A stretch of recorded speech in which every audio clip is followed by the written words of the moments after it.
बिस्मिल्लाहिर्रहमानिर्रहीम। अस्सलाम वालेकुम नाज़रीन, आप यूट्यूब चैनल देख रहे हैं। मैं इमरान खान हूँ। बहुत ज़्यादा रोला जो सबसे ज़्यादा खबर का पड़ा हुआ है वो ये है कि क्या अमेरिका से पाकिस्तान तहरीक इंसाफ को जो उम्मीद थी कि इंसानी हकूक़ के मामलात में या जो ज़्यादती पाकिस्तान तहरीक इंसाफ के साथ हो रही है या जो पाकिस्तान में मैंडेट चोरी हुआ है, उस हवाले से उनकी उम्मीदों के मुताबिक कार्रवाई होगी या नहीं होगी। देखिए, ओवरसीज़ पाकिस्तानियों ने इस पर बड़ी मेहनत की है। चाहे अमेरिका है, चाहे यूरोप है, चाहे बरतानिया है, चाहे ऑस्ट्रेलिया है, पूरी दुनिया में ओवरसीज पाकिस्तानियों ने बहुत ज़्यादा लॉबिंग की है। अपने सारे वसाइल उन्होंने इस्तेमाल किए हैं और वो बहुत सारी चीज़ों को उन्होंने अचीव भी किया है।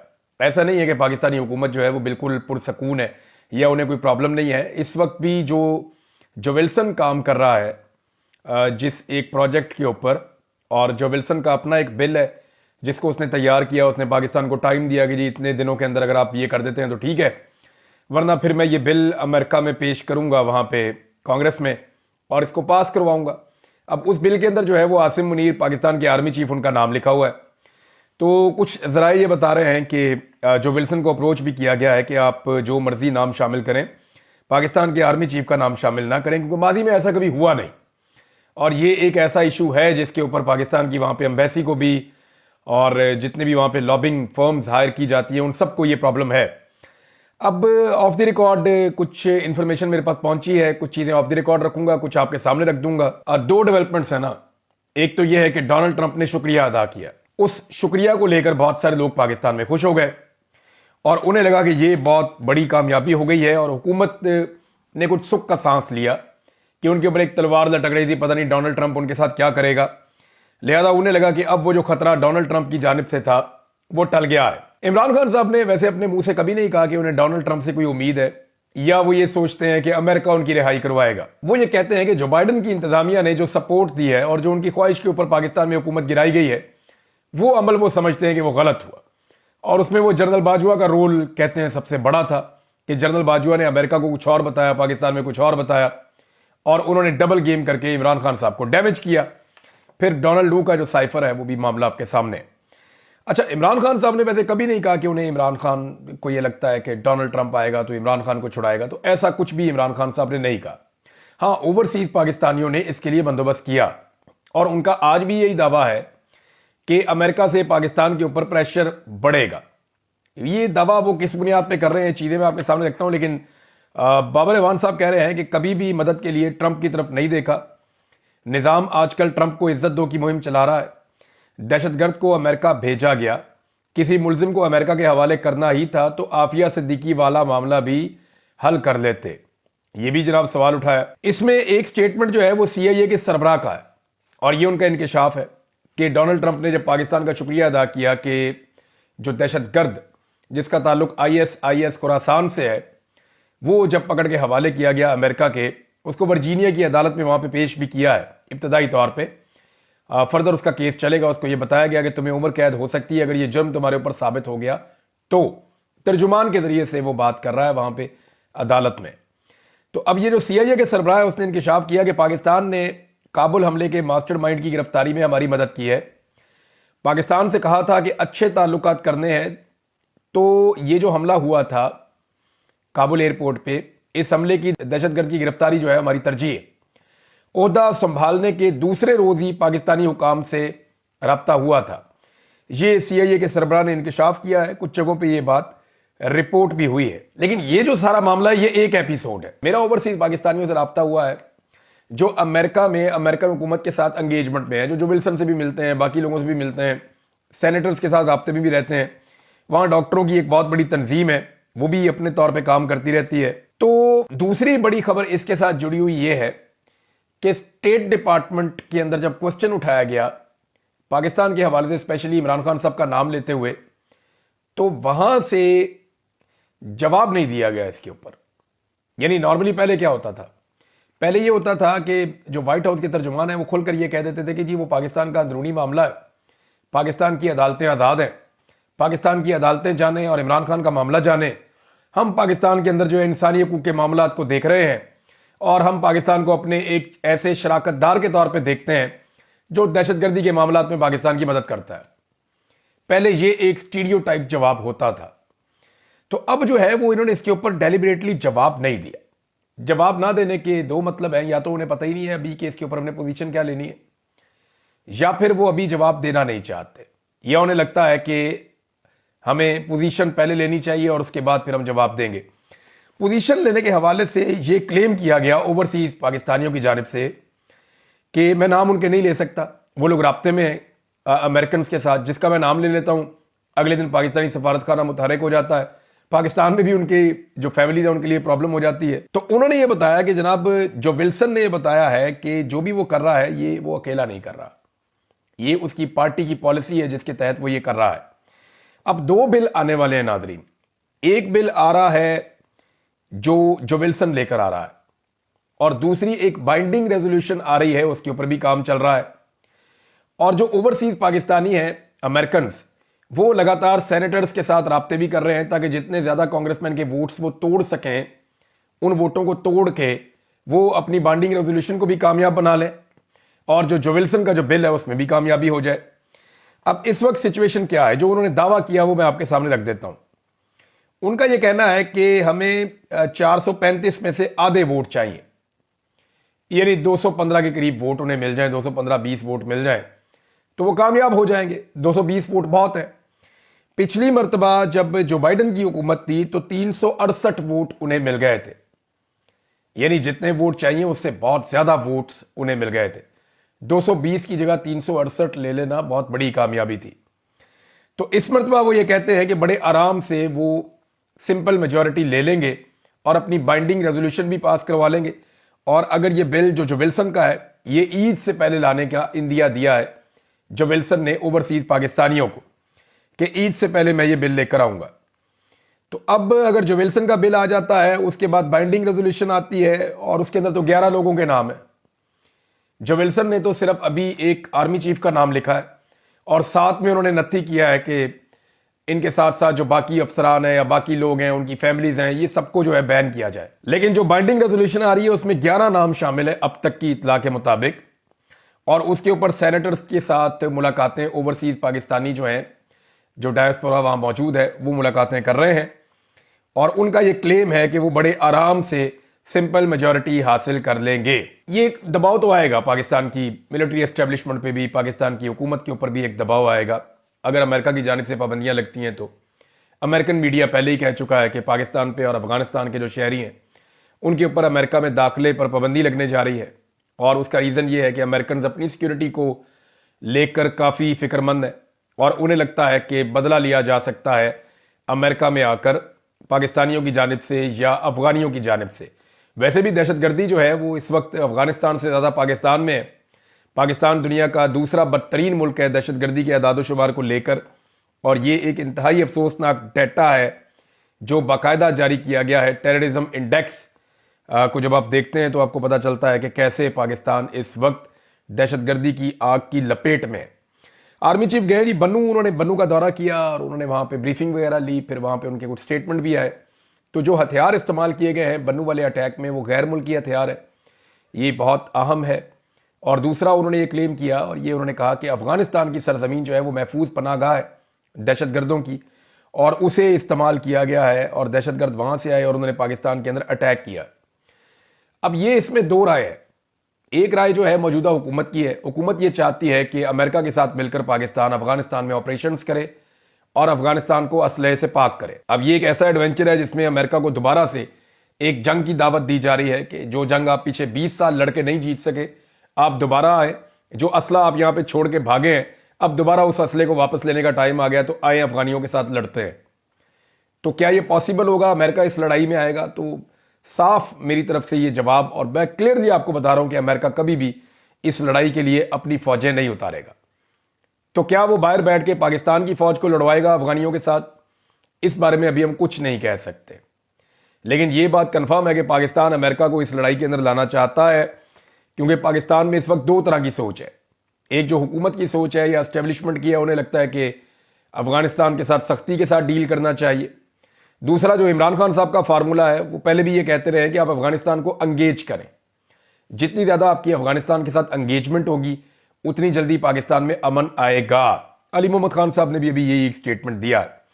पाकिस्तान ने देखे अमेरिका की मदद की थी जब अंगेजमेंट करनी थी अमेरिका ने तालिबान के साथ, ये सारी दुनिया जानती है और सबको इस बात का आइडिया है कि पाकिस्तान की मदद के बगैर अमेरिका का जो महफूज इनखला है वो मुकम्मल नहीं हो सकता था। तो अब पाकिस्तान ने बहुत मदद की थी अमेरिका की। कतर के अंदर जो मुज़ाकरात हुए थे, पाकिस्तान ने सारी चीज़ों को इनिशिएट किया था। अब पाकिस्तान खुद अंगेज क्यों नहीं कर पा रहा? बड़ा सवाल यह है कि पाकिस्तान ने जो मशवरा अमेरिका को दिया और अमेरिका की जो फंदे में जान फंसी हुई थी, अमेरिका को निकाला इस अजाब में से, तो पाकिस्तान खुद क्यों नहीं निकल सकता? पाकिस्तान खुद क्यों मुस्बत और बेहतर एंगेजमेंट नहीं कर सकता अफगान तालिबान की हुकूमत के साथ?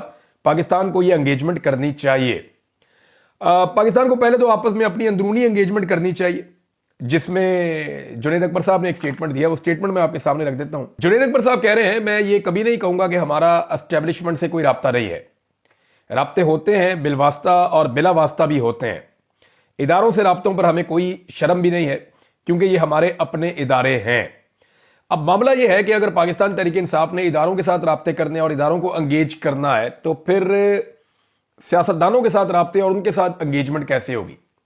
देखें, दो रास्ते हैं पाकिस्तान के पास आगे बढ़ने के लिए, और मंजिल उनकी एक ही है कि पाकिस्तान में नया इलेक्शन करवाया जाए, और जो नया इलेक्शन पाकिस्तान में हो उसके नतीजे में पाकिस्तान में लोगों का एतमाद बहाल हो, इदारों में और अवाम के अंदर जो एक फासले पैदा हो गए हैं वो फासले खत्म हो, ताकि फ्यूचर के अंदर दहशतगर्दी समेत, मईशत समेत तमाम मसाइल का हल किया जा सके।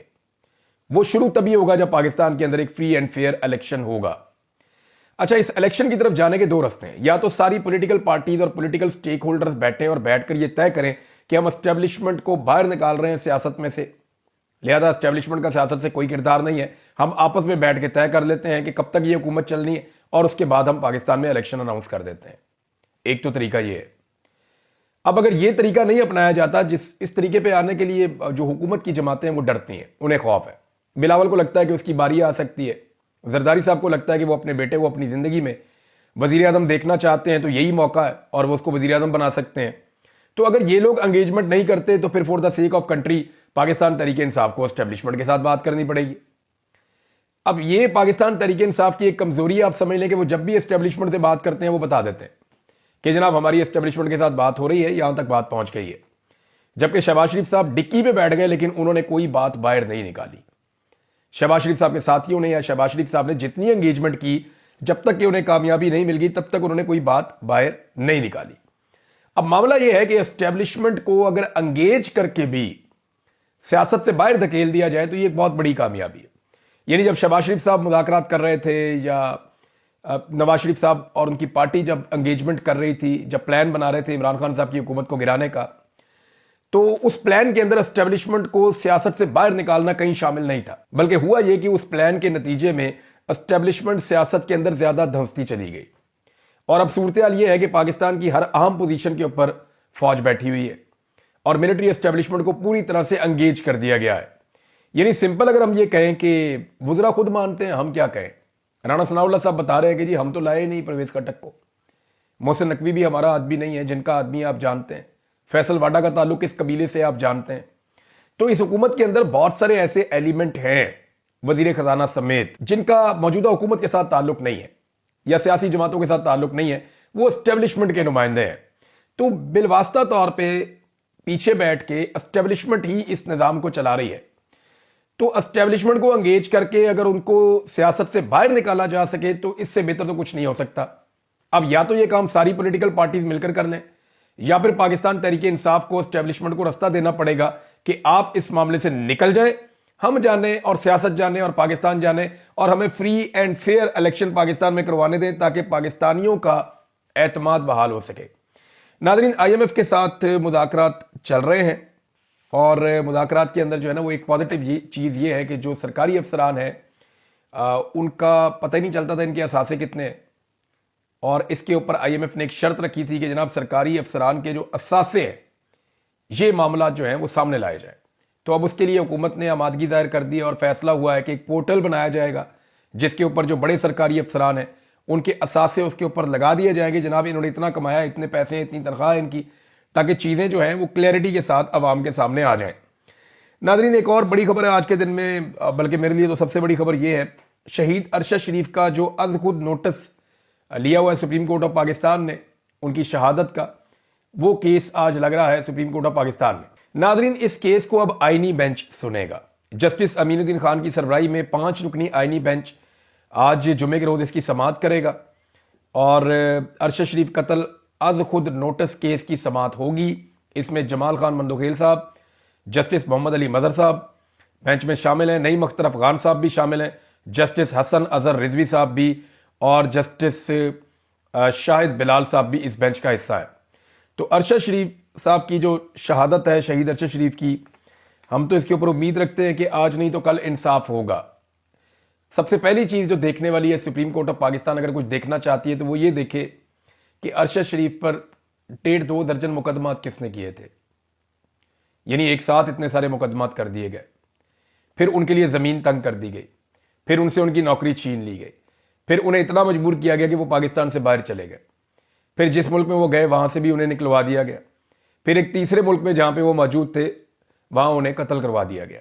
और उस मुल्क के अंदर अदालतें ये कह रही हैं कि ये गलती नहीं हुई, इस आदमी को डेलिबरेटली टारगेट करके कत्ल किया गया है। तो अब ये जो शहादत है, इसके ऊपर सुप्रीम कोर्ट ऑफ पाकिस्तान के सामने बहुत सारी चीजें आ चुकी हैं। ये निजाम का कसूर है। आज भी बहुत सारे सहाफ़ी जो हैं वो पाकिस्तान में मौजूद नहीं है, उनमें से एक मैं भी हूं। मुझे लगा मुझे कत्ल कर दिया जाएगा तो फिर मैंने पाकिस्तान को छोड़ दिया। इसी तरह साबिर शाकिर साहब हैं, मुईद पीरजादा साहब हैं, वजाहत खान साहब हैं, अहमद दुरानी साहब हैं और बहुत सारे जर्नलिस्ट हैं जो पाकिस्तान में नहीं रह सकते। शाहिद असलम साहब हैं हमारे, वो पाकिस्तान ना जा सकते हैं ना वहां पे रह सकते हैं, उन्हें विक्टिमाइज किया जाता है। लिहाजा ये जो कुछ भी हो रहा है पाकिस्तानी सहाफ़ियों के साथ, इस सिलसिले को रुकना चाहिए। अगर बंद बांधना है तो सुप्रीम कोर्ट ऑफ पाकिस्तान ऐसा कर सकती है। और मैं बतौर सहाफ़ी, क्योंकि मैं सेम हालात से गुजर रहा हूं, मैं सुप्रीम कोर्ट ऑफ पाकिस्तान के साथ हर तरह की मावनत करने के लिए तैयार हूं। वो जब कहेंगे मैं हर तरह की मावनत के लिए हाजिर हूं। नादरीन, क्योंकि बार बार बात होती है नए इलेक्शंस की, तो फिर नया इलेक्शन कमिश्नर भी आना चाहिए, क्योंकि पिछला जो इलेक्शन कमिश्नर है, चीफ इलेक्शन कमिश्नर ने जो कुछ किया, जो उनके कारनामे हैं, वो पूरी दुनिया के सामने है। कैसे उन्होंने एक पॉलिटिकल पार्टी से इंतखाबी निशान छीन लिया, कैसे उनके दफातर के बाहर जो है वो पॉलिटिकल पार्टी के जो लोग आते थे कागजात नामजदगी जमा करवाने के लिए, उनसे कागजात नामजदगी छीन लिए जाते थे। कैसे उन्होंने बिल्कुल लेवल प्लेइंग फील्ड दिया ही नहीं, कैसे इतने बड़े पैमाने के ऊपर जो है कागजात नामजदगी मुस्तरद किए गए और सेकंड और थर्ड चॉइस जो है पाकिस्तान तहरीके इंसाफ की, उनको अजीबोगरीब किस्म के इंतखाबी निशानों के साथ छोड़ा गया मैदान में। कैसे एक एक घर के जो वोटर्स हैं उनको 2-2, 3-3 शहरों में फैला दिया गया कि एक वोटर बेचारा वोट डालने जा रहा है 50 किलोमीटर इधर, उसी घर का दूसरा बंदा 50 किलोमीटर इधर, उसी घर का तीसरा बंदा 50 किलोमीटर उधर जा रहा है। यानी जानबूझ के लोगों को इतना परेशान किया ताकि लोग वोट ना डाल सकें। जो इलेक्शन कमीशन का रोल था वो बहुत ही बदतरीन था। इसके बारे में आलमी कुछ जो इदारे हैं उनकी रिपोर्टें भी मौजूद हैं और वो ये बताते हैं कि पाकिस्तान की तारीख का बदतरीन इलेक्शन सिकंदर सुल्तान राजा साहब ने करवाया। तो 2 माह पहले उनकी मुद्दत मुलाजमत खत्म हो गई है और इस वक्त पाकिस्तान तहरीक इंसाफ ये कह रही है कि नया चीफ इलेक्शन कमिश्नर जो है वो तैनात किया जाए और उसका अमल शुरू किया जाए। शहबाज शरीफ साहब जो है वो इस तैनाती के अमल को क्यों रोक रहे हैं, उन्हें इसको नहीं रोकना चाहिए। वजीर आजम शहबाज शरीफ और इत्तेहादी आइन की पामाली और बेतौकीरी करने पर तुले हुए हैं। अच्छा, इससे पहले जो है वो हुकूमत की जानिब से कुछ नामों पर गौर हो रहा था और वो नाम सामने आ रहे थे। तो काजी फायद ईसा साहब का नाम आ रहा था। ये तो इंतहाई अफसोसनाक बल्कि पाकिस्तान के लिए बदकिस्मती होगी अगर काजी फायज ईसा जैसा आदमी जो बोगस से भरा हुआ है और एक पॉलिटिकल पार्टी से शदीद नफरत करता है, तो वो कैसे पाकिस्तान में फ्री एंड फेयर इलेक्शन करवा सकता है। फिर 2 नाम और भी थे, एक नासरुल मुल्क साहब जो हैं रिटायर जज हैं सुप्रीम कोर्ट के, उनका, और एक तसद्दुक जिलानी साहब, इन 2 लोगों के नाम भी आ रहे थे। तो अब देखते हैं कि कौन सा नाम फाइनल होता है। अपोजिशन अपने नाम देगी, हुकूमत अपने नाम देगी और उनमें से एक नाम फाइनल किया जाएगा। नादरीन, इंटरनेशनल ह्यूमन राइट्स का भी स्टेटमेंट आया है पाकिस्तान के अंदर सूरत हाल को लेकर। इंटरनेशनल ह्यूमन राइट्स फाउंडेशन ने पाकिस्तान के फैसला साजों के सामने अहम तरीन मुतालबात रखे हैं और जो मुतालबात हैं वो मैं आपके सामने रख देता हूं। पहला मुतालबा यह है इमरान खान को फिलफोर रिहा किया जाए। दूसरा मुतालबा अरशद शरीफ के कत्ल की फौरी तहकीकात करवाई जाए। तीसरा मुतालबा पुरअमन एहतजाज का हक दिया जाए। चौथा, मीडिया को आज़ादी दी जाए। पांचवां, आज़ादी इज़हार राय होना चाहिए। और छठा, लापता अफराद को फौरी तौर पर बाजियाब करवाया जाए। ये 6 ऐसे मुतालबात हैं, अगर इन पे अमल दरामद हो जाए ना पाकिस्तान में, तो पाकिस्तान ट्रैक के ऊपर चढ़ जाएगा। यानी पाकिस्तान के पास और कोई ऑप्शन ही नहीं है ना। आपको रूल ऑफ लॉ चाहिए, आपको फ्रीडम ऑफ स्पीच चाहिए, आपको जो है वो इंसानी हकूक की पामालियां खत्म करनी है, पब्लिक के मैंडेट का एहतराम करना। ये चीजें आप पाकिस्तान में करें। पाकिस्तान जितने मसाइल में घिरा हुआ है, उनमें से निकल जाएगा। एक डाटा मैं आपके सामने नाज़रीन रख देता हूं कि पाकिस्तान ने कितना कर्जा लिया है। ये जो हुकूमत है इसने बजट के बाद से जुलाई से लेकर अब तक कितना कर्जा लिया है। 7 महीनों में इन्होंने जो कर्जा लिया है वो रिकॉर्ड है। इस वक्त पाकिस्तान का जो कर्जा है 72,000 अरब तक, उससे ऊपर तक पहुंच गया है। और 7 महीनों में 3,209 अरब रुपए का इन्होंने कर्जा लिया है। ये रोजाना की बुनियाद पे 15 से 16 अरब रुपए बनते हैं। यानी ये वफाकी हुकूमत रोजाना 15 से 16 अरब रुपया कर्जा ले रही है। फेडरल गवर्नमेंट की बात कर रहा हूं मैं आपको, सिर्फ सूबाई हुकूमतों की बात नहीं कर रहा। 15 से 16 अरब रुपया रोजाना फेडरल गवर्नमेंट, 27 किलोमीटर खर्चा अन्य वाह इनका चल रहा है। जनवरी के महीने में इन्होंने सिर्फ जो है वो 476 अरब रुपया कर्जा लिया है। तो अब तक इन्होंने कर्जों के तमाम रिकॉर्ड तोड़ दिए हैं और यह कर्जा पाकिस्तानी कौम ने वापस करना है। अब तक के लिए इतना ही। अपना ख्याल रखिएगा, अपने इस चैनल का भी। अल्लाह हाफिज।